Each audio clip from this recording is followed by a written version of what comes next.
It's a pleasure to have you here. My name is Mohamed Dominguez. I'm one of the percussionists from Firdaus Ensemble. I'm from Venezuela and I have been playing these instruments for many years. My companion to my right is Omar Lamli. He is natural from Fez and he's as well a percussionist and one of the soloist singers of Firdaus Ensemble. And Alhamdulillah, we have today the chance to share with all of you part of our musical tradition. We somehow represent, maybe it's a big word, but it just happened like this during the last years. And then we have decided to divide the workshop into sections. One will be for rhythms and percussions. We will start right now with this. There will be another section for maqamat, for the different musical modes that are traditionally used in the Persian music and the Near Eastern music and the music of the Mediterranean Sea, like countries like Turkey, Greece, and the north of Africa, as far as the Maghreb, as Morocco. Okay, so Alhamdulillah, rhythms are very important. In Arabic, we use the word ika'a to refer to a rhythmic cycle.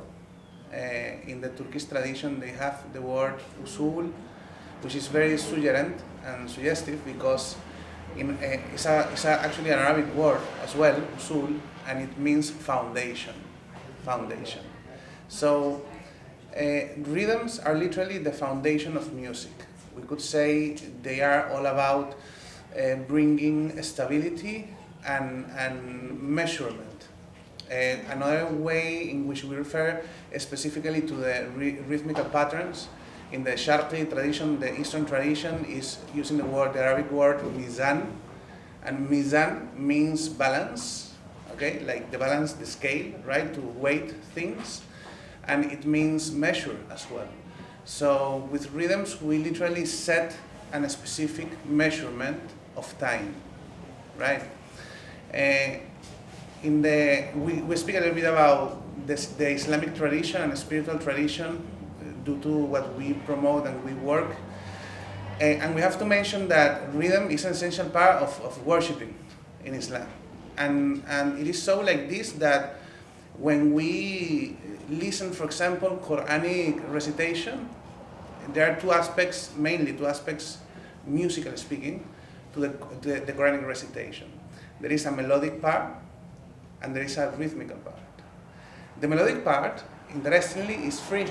So the reciter can go on reciting the Quran and he or she could employ any melodical mode or any scale, if you will, to recite the Quran.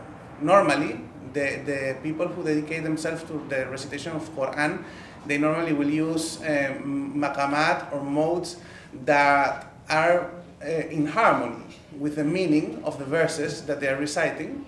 So often, if they recite, for example, verses of the Quran that speak about the gardens of paradise and so on, they will tend to use more emotionally expansive musical scales or modes. And if they go to the opposite theme, like speaking about the hellfire, and the torments of the afterlife and these kind of things, then they can resort to, for example, Maqam Sabah or other different maqamat that are more sad and constrictive in emotions and feelings. However, rhythm is fixed. So when we speak about the rhythm of the recitation of the Quran, we don't find this freedom of election. Okay, I want to recite this verse in this given maqam or this. The rhythm of the Quran is, we could say, divinely established, because when we recite the Quran, we have to follow certain rules that are studied through the science of tajweed. In the science of tajweed, then we find in one part, because it's subdivided in different parts, we have in one part that study the makharij al-huruf, for example, the correct way to pronounce every letter and from which part of our phonatory system each letter resonates and comes out. And then as well it has a part that study carefully the different durations of the syllables of the words. And there is a part of it that is kind of subjective, okay? However, globally speaking, there is a kind of engraved rhythm to the sacred recitation of the Quran. And I believe that this speaks volumes about the importance of rhythm. Because then, if we think about it, particularly in the case of the Quran, rhythms help the reciter to breathe in a very specific way. So, we think for a moment about our own constitution. Physically speaking, there is no way for us to directly control the heartbeat of our, right? We cannot really, okay, let me stop heart beating. Or okay, I will make it faster right now. But we have a kind of indirect passage toward the heart, and that is through breathing. MashaAllah. So when we recite the Quran, there's a beautiful ayah of the Quran that say, الَّذِينَ آمَنُوا وَتَطْمَئِنَّ قُلُوبَهُم بِذِكْرِ اللَّهِ. Those who believe, who have faith, who trust, and they tranquil their hearts by the remembrance of the divine. And then it says, أَلَا بِذِكْرِ اللَّهِ تَطْمَئِنُّ الْقُلُوبُ.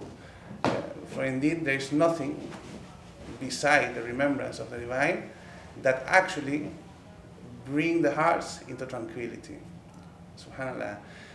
And then with the drums, we find something very similar.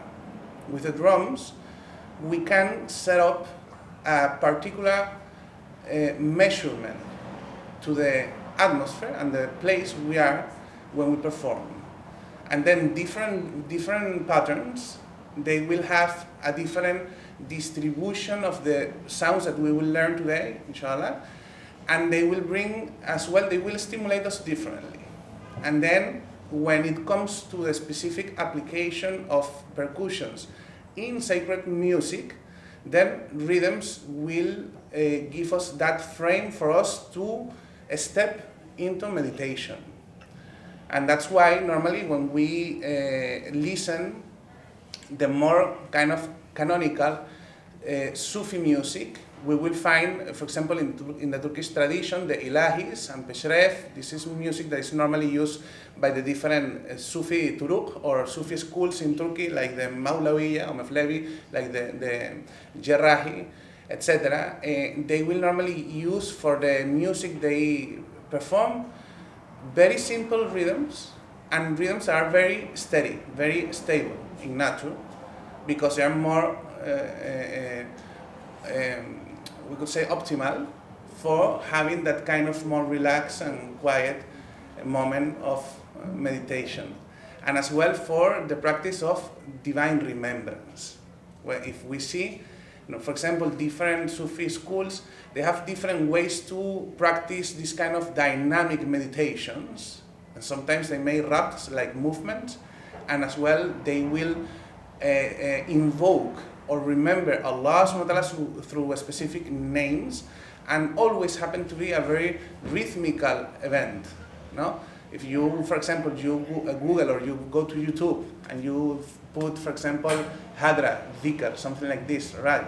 You will find then these different utterance of the Sufi orders, and they will make, for example, using the name Hay, the living, the ever living, okay, or Hu or Huwa, which means him, but it's a name that makes reference to divine transcendence and sifatu huwiya. Well, it's a deep thing we cannot explain right now, expand.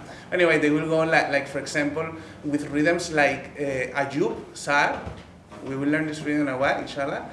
Or it's called in the Turkish tradition Sufyani, okay? Then it's very simple, but then it is perfect for that kind of dynamic meditation. They may like this. They will go to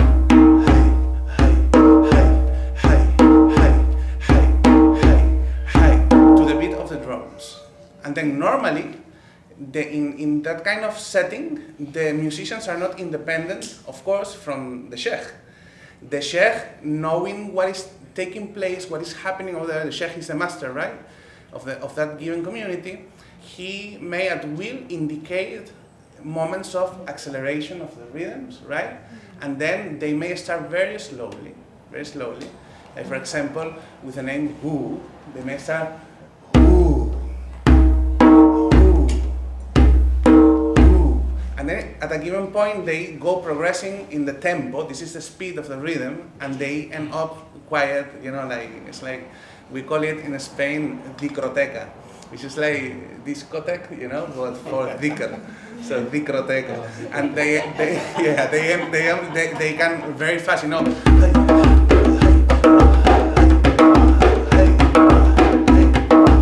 very intense, very powerful, right? So now, as we have speak a little bit of this background of rhythms in Sufi music, we will present some of the instruments we have. I have to tell you something for the Qudams. Normally, we will share more about rhythms that we play in different instruments and that the Qudam. Yet, these are yours, right? If you want, later you can give me your email and I can share with you a huge compendium of usuls, if that could be beneficial for you, by email, so that we can give you as well something for that instrument. Sure. Yeah, because of course you can play the bases of each rhythm all there, but you know very well that there are some specific usuls for the Qudam of the Mevlevi tradition, right? Yeah. So. Hi. So we have here. Let's begin with the darbuka. It's probably one of the most popular instruments of the Near Eastern classical percussion ensemble. The darbuka is a drum that the ethnomusicologists, they have always a hard time to actually date things, and then there is like a majority opinion, right? But they believe that it's an instrument that comes from back the times of Mesopotamia. The people, the Chaldeans, the people of Sayyidina Ibrahim alayhi salam. And then it is a drum that has more or less stayed in its primitive form. Traditionally, they are made of clay. The body is made of clay, and then they use for the skin a calf skin or goat skin, or as well even fish skin. And each of these skins, depending on how they are treated, if they are thicker or thinner, they may bring a very different color and sound. Okay. Now, in the modern times we live, it happens to be more practical for many reasons.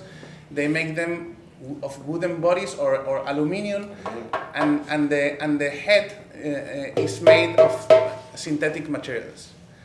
To my taste, there is a lot of colors that get lost when you have a modern darbuka, but they're very practical for example, if we go to a place that is very humid or very cold, we wouldn't have any problem with the tuning.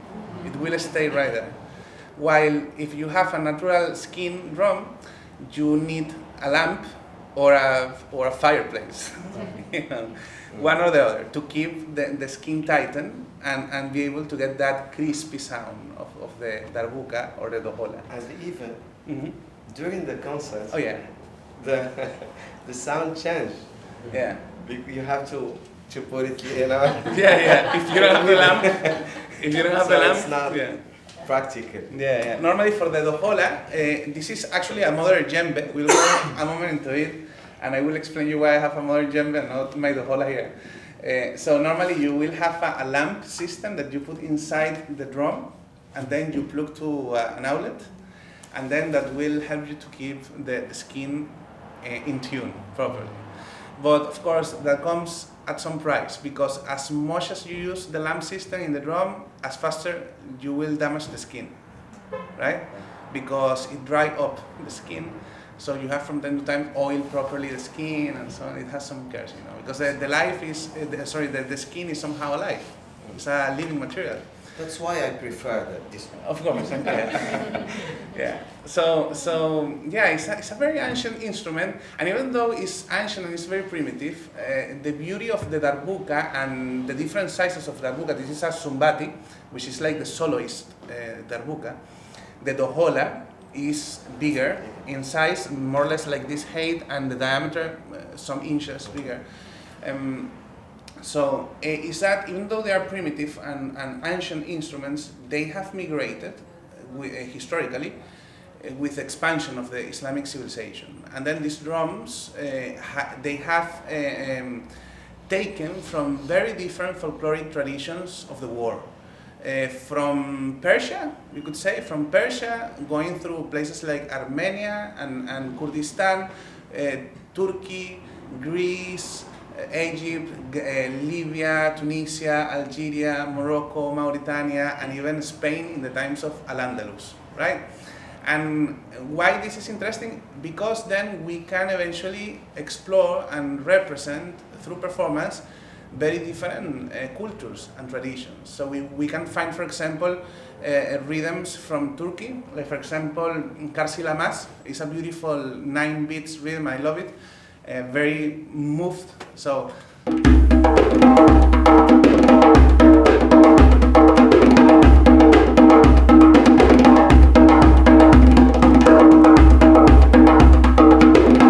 this is a Turkish rhythm that normally is accompanied with dance, right? But of course you can use it in different ways, but it's very vivid. There's as well, for example, like the Greek Karamatianos in 7. It's very interesting. It's a rhythm that we find in the Greek musical tradition, but as well we find in India somehow.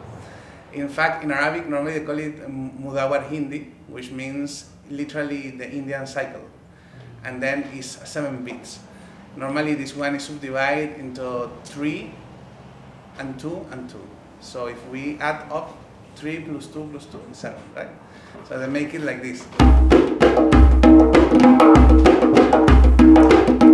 2, 3, 1, 2, 1, 2, 1, 2, 3, 1, 2, 1. It's a beautiful rhythm, especially when you listen different melodic arrangements being performed upon it. Beautiful. Then we have things like the ayub we played before, or Maqam. These are traditional Egyptian rhythms, right? Then we have things like Moroccan sha'abi and stuff like this.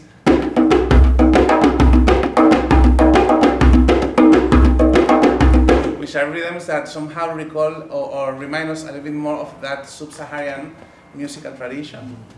And all of this comes through the same instruments.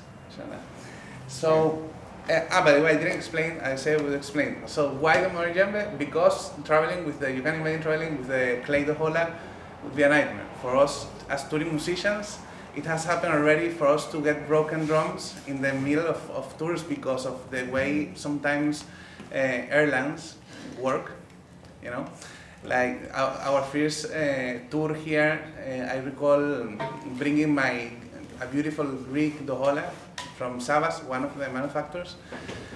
And we had 2 performances in Chicago, then we had to travel to Princeton University, and that was back in 2016. And you know, amazingly, it was, if I'm mistaken, with Delta. And it's not bad advertising, you know what this. Anyway, the plane was almost empty, but for some reason, the pilot, he was very stubborn that I should put my drum in the belly of a clay drum.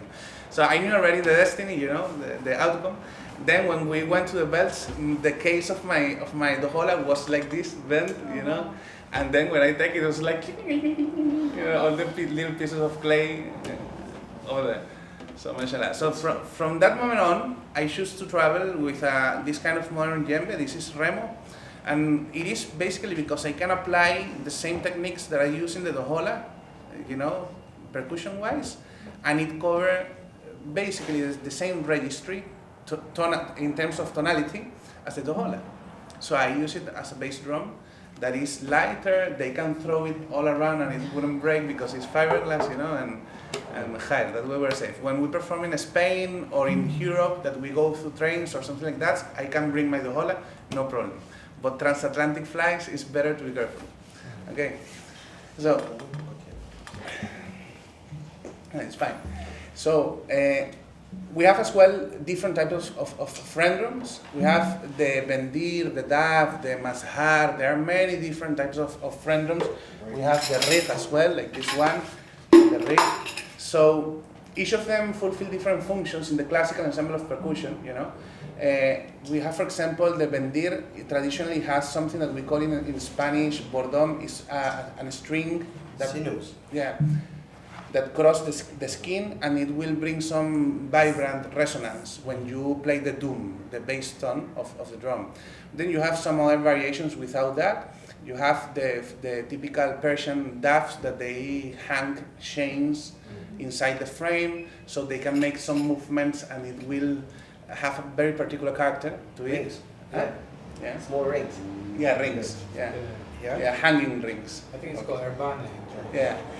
Iranian dafs. Yeah. So, and of course, very ancient instrument as well. In the Islamic tradition, we have some canonical references to these instruments, interestingly. In one occasion that the warriors from Ethiopia, the Habashis, they were visiting the Messenger of Allah, sallallahu alaihi wasallam, in his masjid. It was the date of the Eid, a day of festivity, and then the warriors is recorded or transmitted that they were with their spears jumping. It says they were making some sort of raqs, which means dancing, and then they were jumping, and with the spears, and then they were singing and playing this kind of instrument, this type of frendrums. It is said that Rasulullah listened the singing they were making, and he was curious. He asked, alayhi salatu wasalam, what are they saying? And they replied to him, we are saying in our language, Muhammadun Abdun Salih. So which means Muhammad is indeed a straight or how you say, a straight servant of Allah. So this is beautiful because it's a traditional canonical reference to the instrument and to its performance and to its permissibility. You know, there's a lot of polemic about this in Islamic circles, right? And then the rig finally is the smaller baby of the ensemble. But it's probably one of the most complex instruments of this type of ensemble because we in this instrument we play not simultaneously, but we have to be switching from between three techniques to be able to squeeze most of the sounds of the instrument. So we have this way.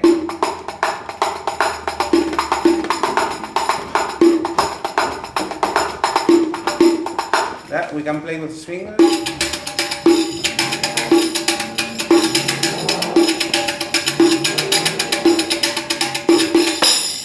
And then with the wrist as well.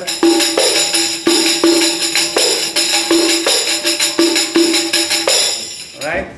There, yeah, you have to move, and it's not that easy because it's a very heavy tambourine. Normally, it's about 1.5 kilograms of weight. So at the beginning, when you start, your wrists get tired very quickly, you know, and it's like very frustrating. Then you keep going, you know, until you get the problem. Yeah, it's like exercise.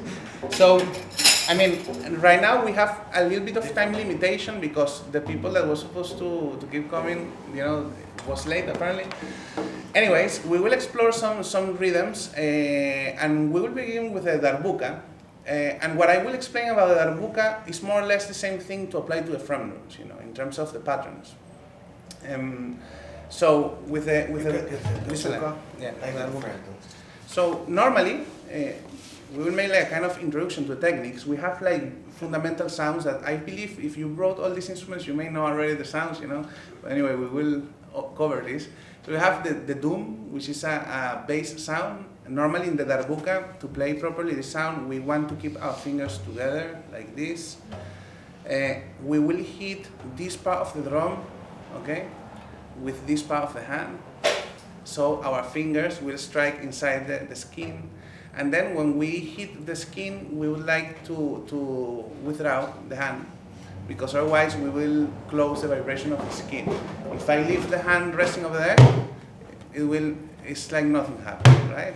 But then if I, right?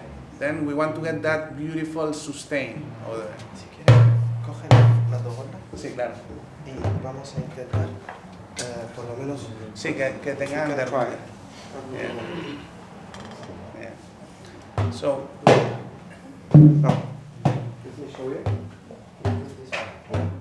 yes.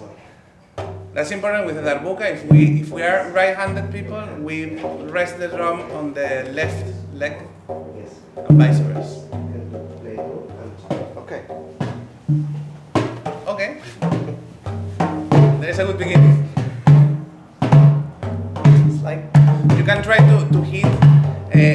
maybe not putting your hand like this, but just lift your hand more straight. Yes. You see the difference? Right. Okay. So that is a doom. Okay. And for the usuls, the foundations, the basis of the rhythms, we want basically 2 sounds are enough to create these bases. So one is the doom, and the one is the tack.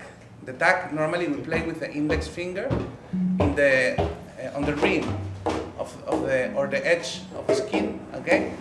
And we try to make this bright sound. Tack.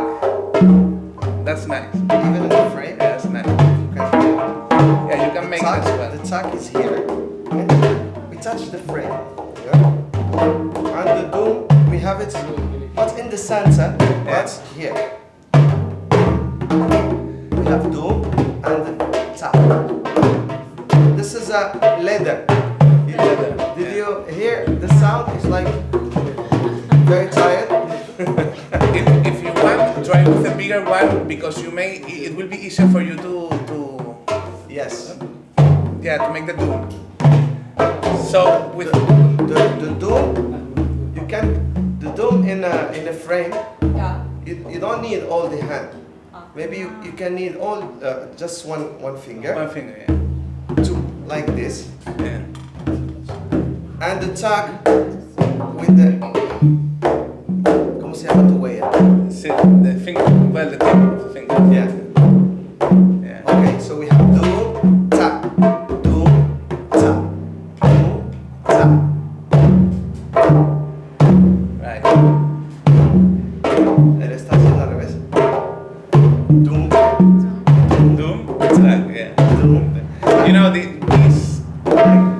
this kind of marriage between sounds and movement is very important because from India to the West, you know, rhythms are traditionally learned orally.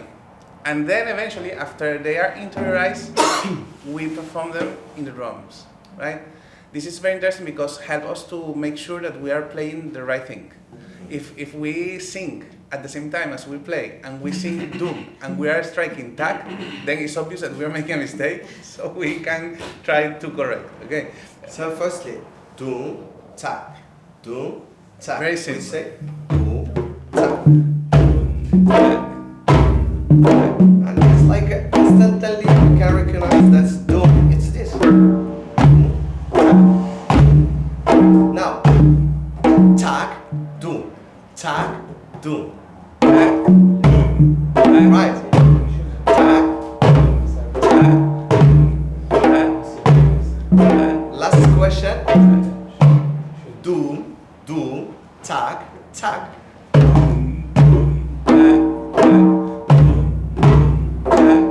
Very good. Okay. Another difficult mode. Doom, tag, tag, doom. Doom, tag, tag. Boom, Doom, tag. boom, tack, tack, boom, boom, tack, tack, boom, boom, tack, tack, boom, boom, tack, tack, boom, tack, tack, boom,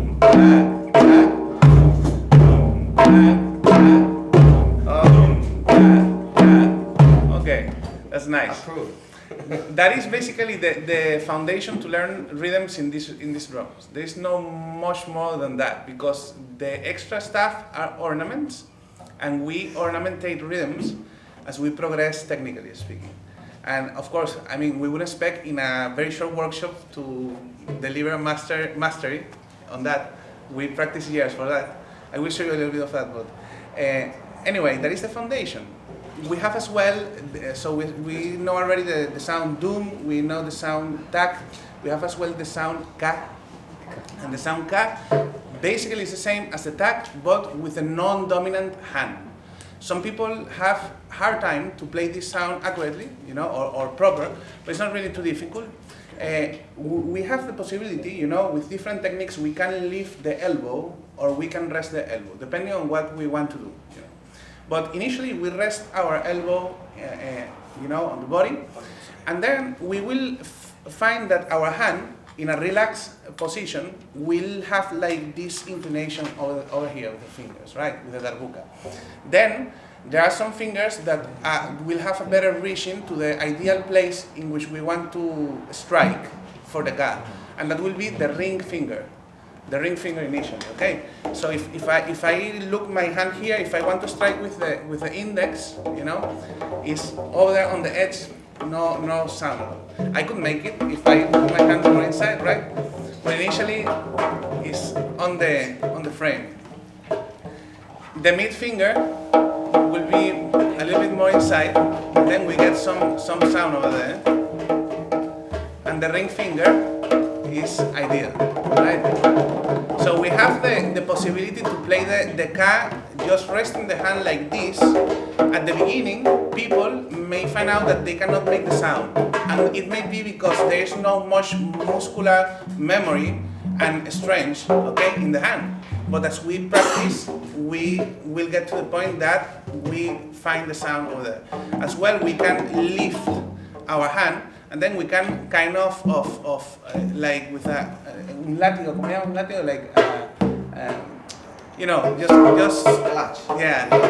Well, that's not like a whip. It's like like whipping, whipping. So for that, it's a key to have the wrist very relaxed, very relaxed. It's like hello, how are you? Hello. So very relaxed, and then we bring our hand down and we strike with this part of the hand. Okay, we strike here, and then the motion should be very natural, and we should get a very crispy, nice cut like this. Okay. With the frame drum, it's very tricky because the frame is very thin, right? It's not too wide. But here in the darbuka, or djembe, or the hola, we can get it, right? Like this. There is a fourth sound we can explore as well. That is we call it slap or sack, and basically it's like the name says, a slap we do.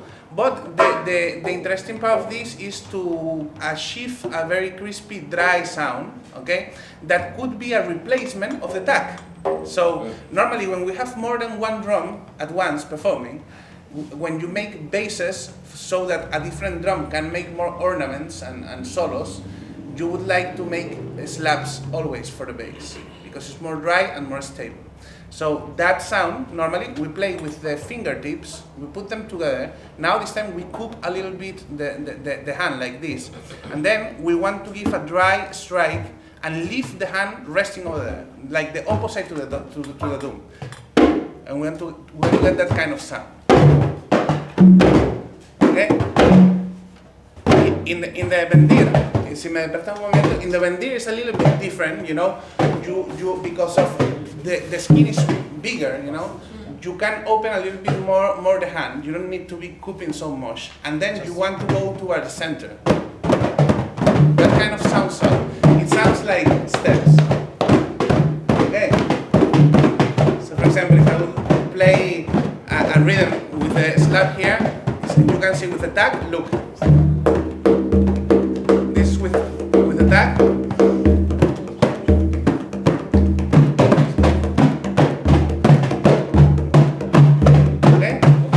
One example, you can see the difference of the sound is huge. No? It's very different. Ahora que tenemos las bases podemos ir construyendo. What is this called? We call it slap or sack. Yeah. Sack or slap? Slap. Yeah. It's like that. Yeah. You know, there's one interesting detail. This is some tradition of one particular Sufi tariqa, known as Halwatiya or Helveti. They have a whole cosmological development to the drums. And they say that each of the main sounds we just reviewed, the four main sounds, correspond to one of the elements of natural. It's quite interesting because they say, for example, that the doom corresponds with the element water, the doom. And the tag corresponds to the element fire, this one. They have one sound that we have not explored that is like you know, like rubbing the skin with the nails, and then you get this kind of sound, you know. They say it corresponds with the air, and then the slap is like the earth, right? Yeah, and it's very interesting because in the basses, when you put the slap, it's actually what brings more stability. Like, just hear out another example with Maxun, for example. Okay, it's nice. I can understand. Dum, da, da, dum, da. Right. But now if I go to slap, now it's like we actually have a floor, you know, when we put the slap. So it's very interesting that correspondence they speak of. Right. So now we have the basics. Yeah, we have the basics. We can build. We will sing Start first a little bit. We will sing and then play while singing and then play, and everything will be beautiful. Inshallah. There are many rhythms. We want to play together at the end of the workshops with the melodic section, so that we can have the experience of performing with ensemble. And you can join us for the tour. Yeah, the rest of the tour. Yeah, we go to Washington next. So anyway, we will explore initially at least 2 rhythms right now because time is running out. One is like kind of paso doble rhythm, okay, that we will play in one song that we call Al Madha, and then for Fiashilla we will explore a different rhythm that is Malfuf, okay, Malfuf. We check first the It's like a roll. Malfuf, yeah, Malfuf, and you know, this rhythm comes from the family of the Wahda. It's an Egyptian fundamental rhythm from which many other rhythms stems. And then when we play Malfuf, for you to have a contemporary idea, are you familiar with reggaeton music? Yeah. Yeah, come on, everyone knows reggaeton, right? Everyone knows reggaeton nowadays. So basically, it's like the reggaeton rhythm, you know. The Arabic reggaeton. But Arabic version, you know, with kebab. Halal version. Malfuf. So we sing like this. Dum tak tak dum tak tak dum tak. Let's try to sing first together, everyone. Dum tak tak dum tak tak dum tak tak dum tak tak dum tak tak dum tak tak. Sometimes when people is new to this world of Middle Eastern percussions and you want to play Malfuf, they end up playing this dum tak tak dum tak tak dum, which is completely different because we can see that here the first sound we make has a longer duration as the second, the first and the second longer than the last one. Dum tak tak dum tak tak, and we loop. Okay. So let's. It's rhythm in 4 beats. It's Yeah. like 1, 2, 3, 4. Cántalo. Yeah. Dum tak tak dum tak tak dum tak tak dum tak tak dum tak tak dum tak tak dum tak tak.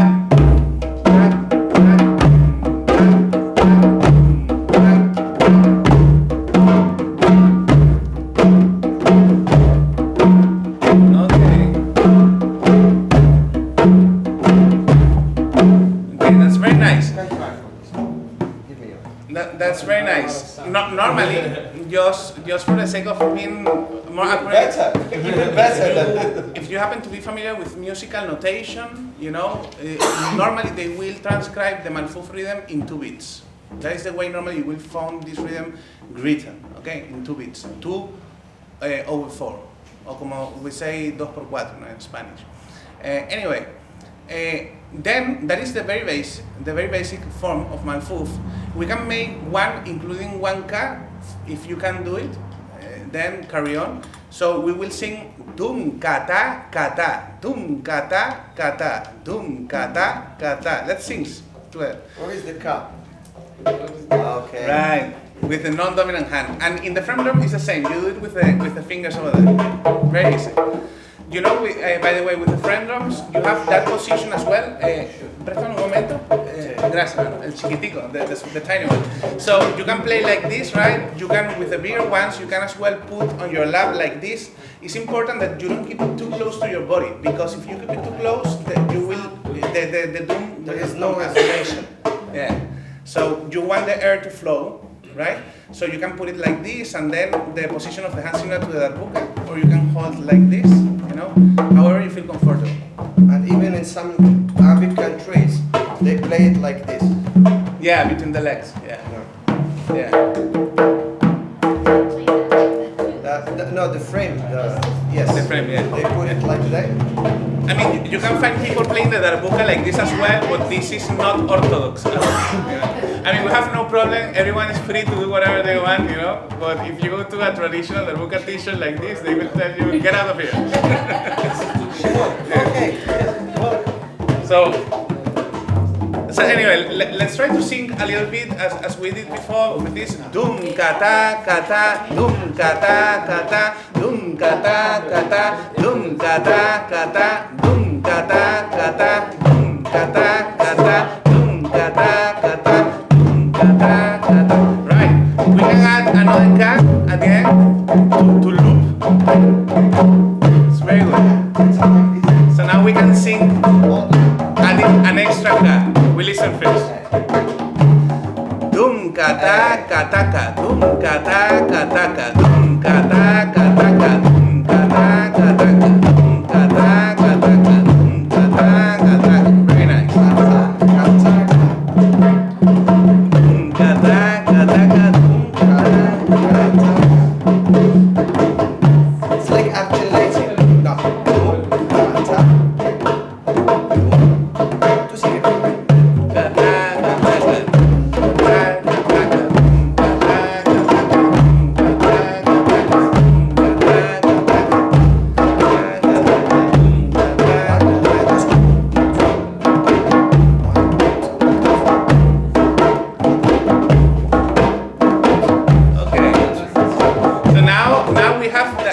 Like the main ornament that we or accompaniment that we use for this rhythm. We can go a little bit more complex, which is all those ka we made, make them twice, doubles. So we make dum kaka, except the last one. So dum kaka, yeah, dum kaka. So we make dum kaka, because the bass is dum tak tak dum tak. Tak, right? So we make dum kaka taka taka dum kaka taka taka. If you find out that it's too fast, I give you a good news. You can make it slower. So, yeah, to practice. Wallah. To practice, you can make it slower. So no, because I tell you at first things what we want to go very fast, right? But then we can go slow. So let's try a little bit slow. Dum kaka taka taka dum kaka taka taka dum kaka taka taka. Singing, you will find it easier. Dum kaka taka taka dum kaka taka taka dum kaka taka taka dum kaka. That is two kakas. Taka, very good. Taka taka dum kaka taka taka.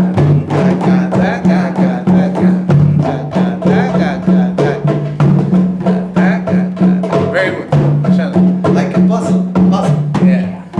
So with the darbuka, for example, something interesting is that there are many different ways to make these ornaments. And then we could make, for example, I will demonstrate right now with one finger. There is like a bounciness that we have to develop, and this is it's not really complex technique, but it needs practice. Basically, with this movement we showed before that we can hit like this. We have one down and we have one up. Okay, one down and one up. So with this motion, we can make it even faster. Listen this.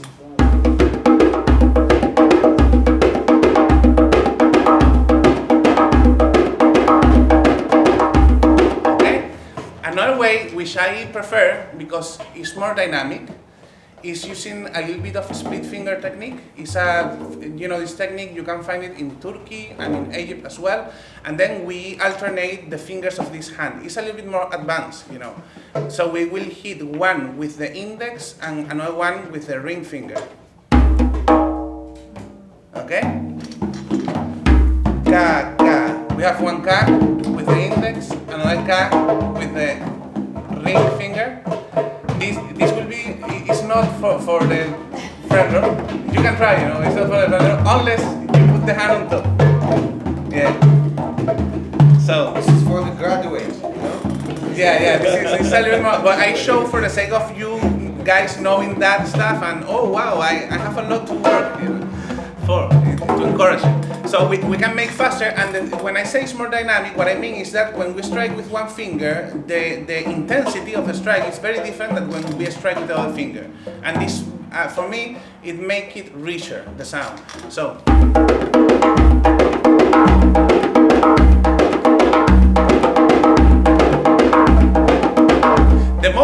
The motion here is not really too complicated. Basically, it's this. So if you practice this at home, like I have nothing to do, you know. And then okay, I will read a book, and at the same time I doing this. You end up developing, you know, the stretch and muscle memory. That is everything. That is everything. So that's why when we have like students, regular students in Spain, I have students. I share with them shortcuts and stuff, and we share different rhythms and stuff. But then we end up normally in the point that okay, you must practice, because Even that with is the computer, you know, it's like yeah. Muscle memory is everything for music, you know, and for drums is a key. So yeah, basically this movement, you end up being able to roll, you know, like this, and then you integrate this in the rhythms, you know, like for example Maqam, the same.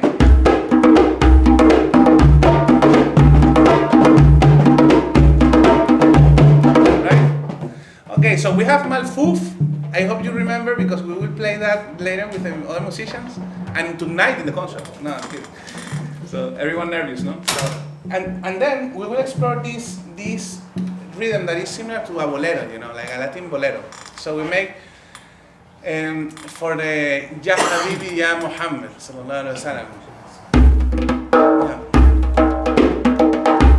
So here, when we make these ornaments, we basically take the base of a wahda, which is dum taka taka sa taka taka sa. When I sing sa, I mean the slaps. Okay, so dum taka taka sa taka taka sa taka dum taka taka sa taka taka sa taka dum taka taka sa taka taka sa taka. Muy bien.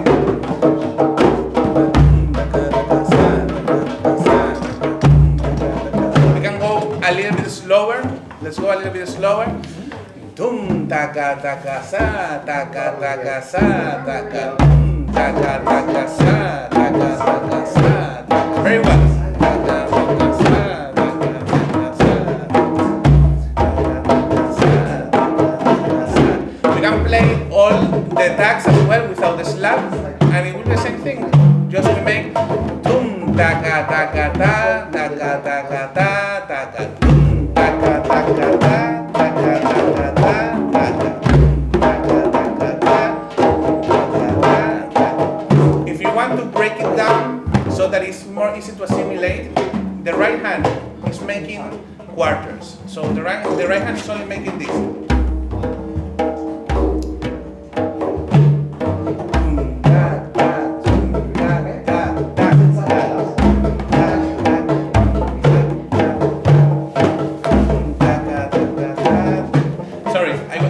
I made a mistake with a different button. So dum taga taga ta taga taga ta taga. So it's one dum and the others are tags in the right hand. Dum tag tag tag tag tag tag dum tag tag tag tag tag tag tag. Right, that's very nice. Now we only have to find the place where we will insert the cast. Now if we sing dum taga taga ta taga taga ta taga. So basically, every ka comes in between every hit of the right hand. So we make dum taga taga ta taga taga ta taga dum taga taga ta taga taga ta taga. It is as if we are making the alternate. The alternate.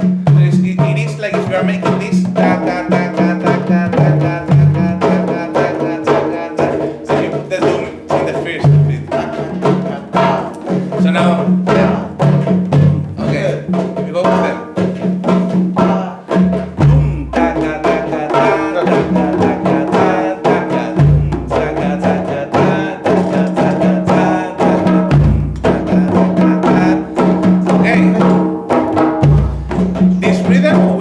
wahda. As well, wahda. It means like unit. And then we can call as well rubai in Morocco, in the Maghreb they call it rubai, which means like rolling off. It has that feeling, no? Like something that you take a ball and you put it on the top of a cliff and let it go. It roll on. So boom, da, da, da, da, da, da, da, da, da, da. Yeah. Okay, very good. I think most of you got it already. Now, for the rhythm we want to add one doom toward the end of the pattern. Okay, so we make boom, da, da, da, da.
That's my advice.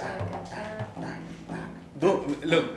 Doom da ga da ga da da ga da ga da da ga doom da ga da ga da da da da da doom da ga da ga da da ga da ga doom da ga doom da ga da ga da da doom. Normally, you know, if you have a little bit of a hard time to translate to the drum, that is no problem at all. It just means that maybe you have to spend more time singing. You know? And that is how the passion is required for music. Every musical instrument. So you sing and sing and sing. There is a point that becomes internalized. I will give you one anecdote. I share with everyone one anecdote. I remember when I was back in Venezuela. I was learning the drums and all of these, and then I used to play most of the Egypt rhythms. Most of them are in 4 beats, 2 beats, some of them in 3 beats, right? At some point, I found a rhythm that is a beautiful usul. It's called Samai Thakil, but this rhythm has 10 beats instead of 4 or 8, 10. So when I was learning it, every time I get to the final part, I will loop myself in the 8th and I will miss the last 2. It was very frustrating. It took me like 1 week, you know, back then, 1 week to actually, okay, let me stop, let me listen what is going on, and let me sing until it enters. And it's actually a simple rhythm, you know. I will play with a rec. We make basically like this.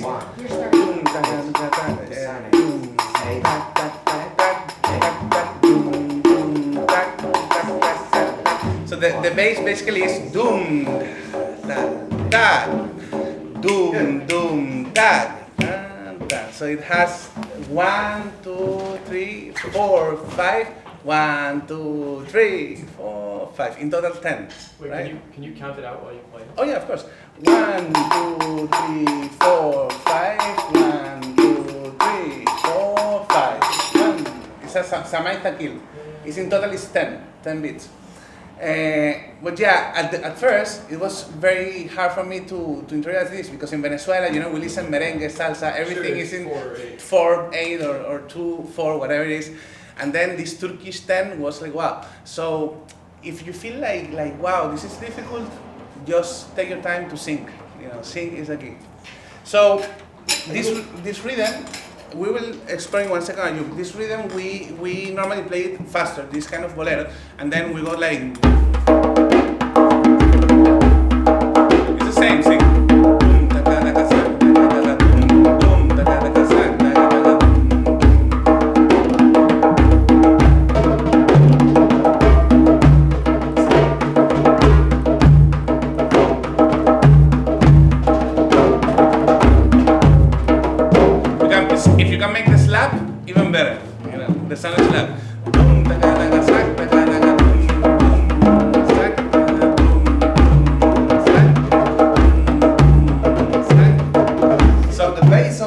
this rhythm is like doom, doom, tac, doom, tac. Sí, pero lo que pasa es que el uno no está ahí, ¿sabes? Ya, pero es que si no la canta que No, pero sí, es que el ritmo lo tiene. Ahora lo tiene. El ritmo lo tiene, lo que faltaba era el sac. Está bien, Okay, está so bien. you can play now with him, and you will see that it's going. Sac, boom, boom, sac.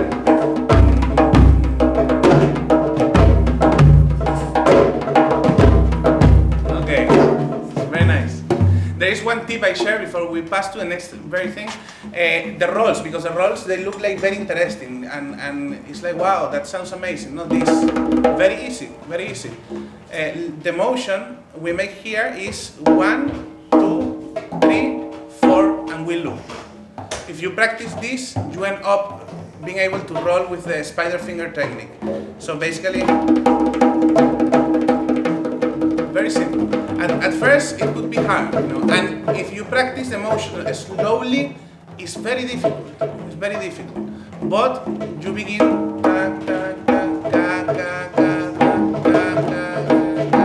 There is a point that it becomes kind of natural and organic to make the loop in a faster fashion, faster tempo, right? Like.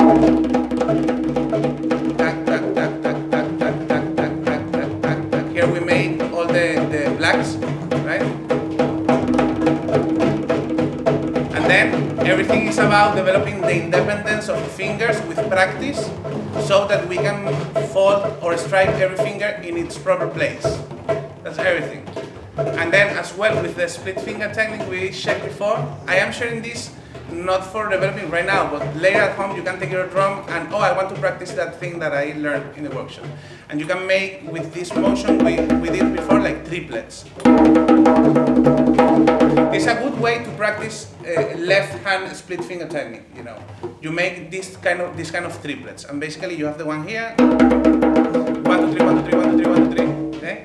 1, 2, 3, 1, 2, 3, 1, 2, 3, 1, 2, 3, 1, 2, 3, 1, 2, 3, okay? For the spider finger, do you start with your ring finger? Yes, yes. This is the motion basically.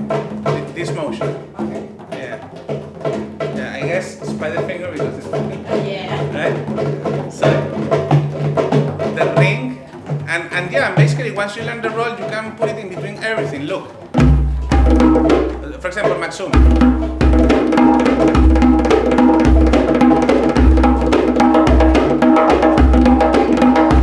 And those more tight rolls in between is the same motion, exactly the same motion. Just put them in the right place of the pattern, basically, right? There's a Persian instrument, I guess, called zar. Yeah, the They zar. just play with their fingers, basically. Yeah, I love it, but they have a technique. I would love to learn that properly. It's like snapping the fingers, and they will snap like this, you know. And I can do it slowly, no problem. And you see the crispiness of the sound is very different. Look, this is a normal cut, and now snapping.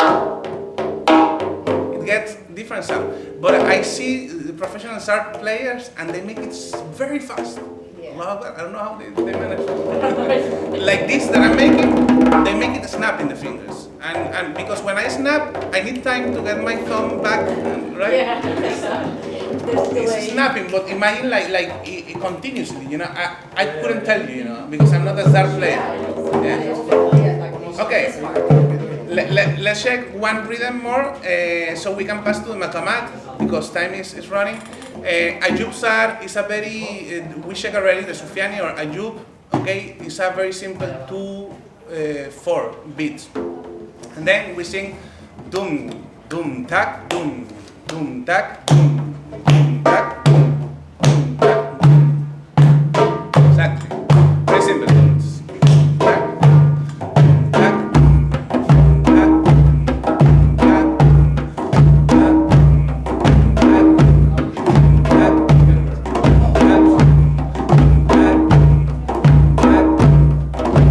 here with this rhythm, if you want to put a little bit of the left hand or non-dominant hand, we can make dum, ka dum, tak, dum, ka dum, tak, dum, ka dum, tak, dum, ka dum, tak, dum, ka dum, tak.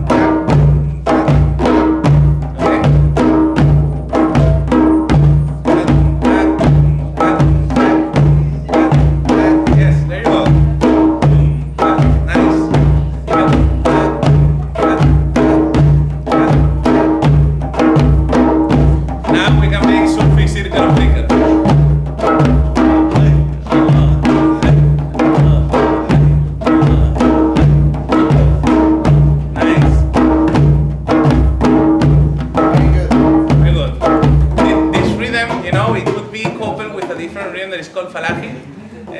it's like the Maqam. This one, stack, stack, but in 2 beats. So if I'm making, like, for example, I could switch to Falahi to make more intensely.